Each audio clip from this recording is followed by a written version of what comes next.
السلام علیکم پیارے بچوں، کیسے ہیں آپ سب؟ امید ہے خیریت سے ہوں گے۔ آئیے ایک سبق پڑھتے ہیں اسلامیات کا، جس میں آپ کو معلوم ہوگا کہ مسلمانوں کا قبلہ اور اللہ تعالیٰ کے گھر خانہ کعبہ کے بارے میں۔ ٹھیک ہے، تو پڑھتے ہیں اللہ تعالیٰ کا گھر۔ پیارے بچوں، مسجد اللہ تعالیٰ کا گھر ہے۔ مسجد کیا ہے؟ اللہ تعالیٰ کا گھر ہے، جہاں مسلمان اللہ تعالیٰ کی عبادت کرتے ہیں۔ کیا آپ کو معلوم ہے کہ دنیا میں بننے والا اللہ تعالیٰ کا سب سے پہلا گھر کون سا ہے؟ خانہ کعبہ۔ خانہ کعبہ دنیا میں اللہ تعالیٰ کا سب سے پہلا گھر ہے۔ یہ سعودی عرب کے شہر مکہ مکرمہ میں ہے۔ یہ کہاں پہ ہے؟ سعودی عرب کے شہر مکہ مکرمہ میں ہے۔ ٹھیک ہے، آگے دیکھتے ہیں کیا لکھا ہوا ہے۔ یہ آپ کی اسلامیات کی بک میں سے میں آپ کو سبق پڑھا رہی ہوں۔ خانہ کعبہ کو سب سے پہلے حضرت آدم علیہ السلام نے بنایا۔ وقت گزرنے کے ساتھ ساتھ جب اس میں ٹوٹ پھوٹ ہو گئی تو اس کو حضرت ابراہیم علیہ السلام اور ان کے بیٹے حضرت اسماعیل علیہ السلام نے دوبارہ بنایا۔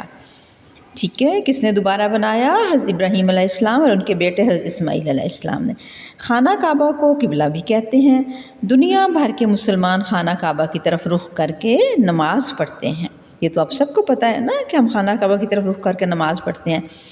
خانہ کعبہ کی زیارت کرنا اور وہاں پر خاص طریقے سے عبادت کرنا حج کہلاتا ہے۔ حج اسلامی مہینے ذی الحج کی 9 تاریخ کو کیا جاتا ہے۔ اور آپ کون سا مہینہ ہے؟ ذی الحج کا مہینہ ہے۔